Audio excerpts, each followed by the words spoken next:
Alright, so we're finally on the right side of Facepunch's naval update, and by naval I mean this and not this. And as I'm sure many of you already know, a lot of plugins stopped working yesterday after that update. And while most developers were already working on solutions and fixes for those broken plugins, you as the server owner may not always be notified as to which plugin needs to be updated. Sometimes the plugin will just continue to run on its outdated version, sometimes they break altogether. So today I'm going to show you two absolutely must-have plugins for every admin or owner of a Rust server. One of them is going to help make sure that your plugins are always up to date no matter what's going on, and the other one is going to save you a ton of time during a wipe process. Hey everybody, welcome back to Rust Admin Academy, where I'm teaching you everything that you need to know about owning and operating a successful Rust server. On this channel I do plugin reviews and tutorials, plus I want to give you all of those little tips and tricks that are going to help make your job that much easier. So if you're brand new to the channel, consider subscribing so that you stay up to date on everything that we're working on, and of course you get notified as soon as I upload a new video. If you want to help support what I'm doing over here at Rust Admin Academy, you can go to srtbull.com/join and become a member. As a member, you get access to the members only Discord, which of course gives you closer access to me, and of course you can also mix and mingle with the other members of the community. Alright, so both of the plugins that I want to talk about today are free. One of them is available from umod.org and the other one is available from CodeFling. The first plugin that I want to talk about is UpdateChecker. So what this does is it's a plugin that monitors all of the plugins that are on your server and checks every definable interval. By default it's every hour. It checks to see if there's an update for any of your plugins. If it does, it'll report in console, and optionally it'll report to your Discord. Like I said, this plugin is free. Just click on download it, dump it into your plugins folder, do an o.reload update checker if you have plugin watchers turned off, and if you don't have plugin watchers turned off, it'll automatically generate. Once the plugin generates a configuration file and also checks for which plugins you have on your server, it's going to generate a config file that looks just like this. The top section is all about how the plugin is going to operate, and the rest of the configuration file is each individual plugin and the information that you want to report when something goes out of date. So let's have a look at these first. So the plugin automatically generated this. So we have a plugin called Freeze. It's by Wolf. Here's the plugin version, and this is where it's available from, umod.org. So I want to monitor the version status of this plugin. So ignore is set to false on this one, and this is how it's going to appear on all of your plugins by default.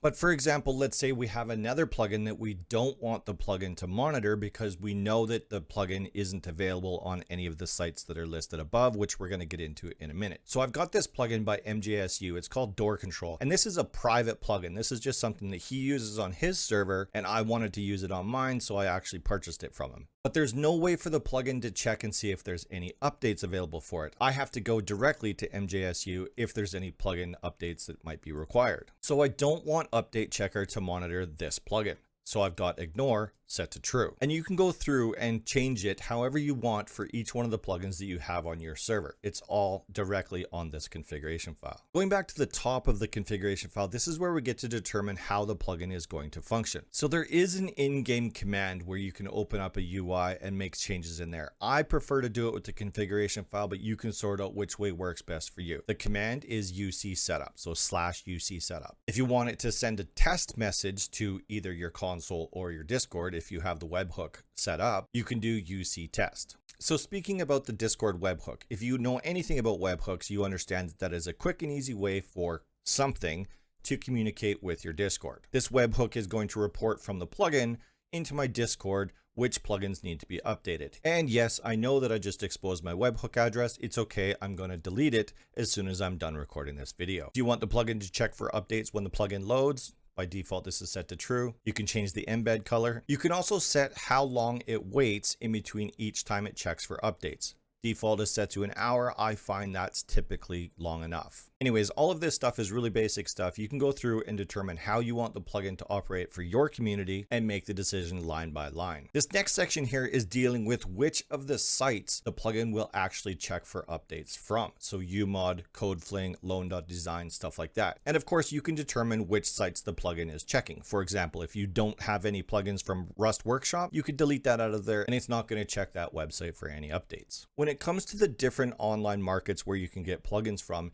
you might end up with a plugin that has the same name on two different marketplaces, but they do two entirely different things. So that's why you're able to define which marketplace you're getting your plugin from, because a default configuration file might not always get it right. Let's say you got a plugin from CodeFling, but the plugin is reporting for updates from umod.org, let's say. But you'd want to go into the configuration file and change which marketplace the plugin is checking for updates for on your specific plugin. Once you've got the plugin up and running, this is what it's going to look like once it hits your server console. So you can see UpdateChecker ran at this date and this time, and these are the plugins that are out of date on my specific server. Important to note that these are clickable links. If you click on this, it's going to open in a new tab and take you directly to that address, making it super easy to always get the latest updates for your plugins. If you decide that you are going to use the Discord webhook, which I suggest you do, this is what it's going to look like when it reports to your Discord. So same information, still clickable links. The information just gets sent to your Discord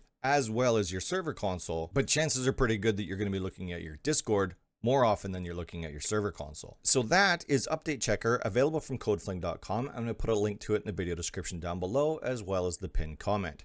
Now, let's move on to something that's going to save you a ton of time during your wipe cycles. Now, despite my making it super abundantly clear how important it is that you delete your data files during a wipe cycle, it still gets missed. Either some people forget to do it at all, or they forget specific files that should be deleted on every wipe. Backpacks is a great example of that. Unless, of course, you want your players to be able to carry stuff in their backpack from one wipe into the next. Chances are pretty good you don't want that. So it's important that you delete that backpack's data file every time you wipe your server. And the plugin WipeDataCleaner from umod.org, link down below, is going to automate that process for you. So the process for downloading and installing WipeDataCleaner is super simple. You download it directly from the Umod website and you drop it into your plugins folder. If you have plugin watchers turned on, it's automatically going to generate your configuration file and get the plugin up and running. If you have plugin watchers turned off, you just have to do o.reload WipeDataCleaner in console, and it's going to do the exact same thing. Now, your configuration file for WipeDataCleaner isn't going to look at this. This one's already been configured for the server that I'm running. The little snippet that you see on the documentation page, this is what you're going to get by default. It just gives you an idea of what the syntax needs to look like in order for the plugin to find the data files that you want to delete. But there's a really important detail on the doc page that it doesn't tell you about. Let me explain. So for starters, when we're adding the files to the configuration file for WipeDataCleaner that we want to have deleted during a wipe cycle, you simply put the exact name of the data file minus the .json into your configuration file. The syntax has to look exactly like this, everything in quotations with a comma at the end if there's going to be another one down below it. But the one thing that they don't talk about anywhere, except for maybe in the help section, is what if that data file that we want to delete is inside of a folder? Kits is a really good example of that. So if we go in and delete our kits data folder, that means we're going to delete not only the player data, which we do want to delete, but it's also going to delete the kits data, which we absolutely do not want to delete ever. The amount of work that we put into building our kits and then to just go in and accidentally delete the kits data file, that is crushing. It is absolutely heartbreaking when it happens. I've done it. I don't wish that evil upon anybody. But so what WipeDataCleaner can do is actually go into a folder and delete just a specific file. So as you can see right here, I've got kits/player data minus the .json at the end of it. It's going to tell the plugin that whenever I either manually run this command or the plugin notices a new map save, the plugin knows to go into the kits folder and only delete the player data,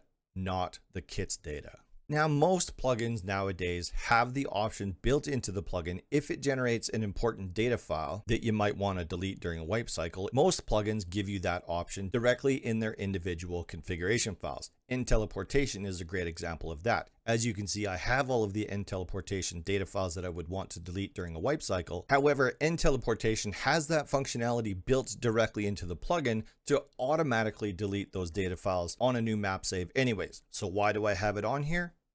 Redundancy, I guess. I'm not really sure. You'll also notice that I don't have backpacks on here. So according to this plugin, I'm not deleting player backpacks. That's actually not true because backpacks has that exact same functionality built into it. Why did I do it that way? Well, because me as the admin, I want to be able to take items in my backpack from one wipe to the next, but I don't want any of the other players on my server to be able to do that same thing. But the backpacks plugin takes care of that, so I don't have to manually or automatically delete the backpacks data file during each wipe cycle. So then of course, once you're done deciding on which data files you want to delete on each one of your wipe cycles, you save this, you reload the plugin, you forget about it. The plugin is now set up to monitor, and anytime it sees a new map save, it's going to run this command. It's going to delete all of those data files. Yes, of course you can. Like I said, you can manually trigger this event to happen, but you don't necessarily have to unless you were doing something mid-wipe or something that where you wanted to delete data files. The functionality is there, but you don't need to do that. And yes, most hosting companies do have a functionality like this built into their panels. So why do I still use this? Because I just don't want to ever have to worry about it. So I do depend on my panel to delete those files for me, but I also want to make sure that there's a redundancy that makes sure that those files are definitely gone. Fizzgun has a built-in method of deleting data files on wipes. My previous hosting company, they had the exact same thing, and it works all the time. I guess it's just my own paranoia that I still run both setups.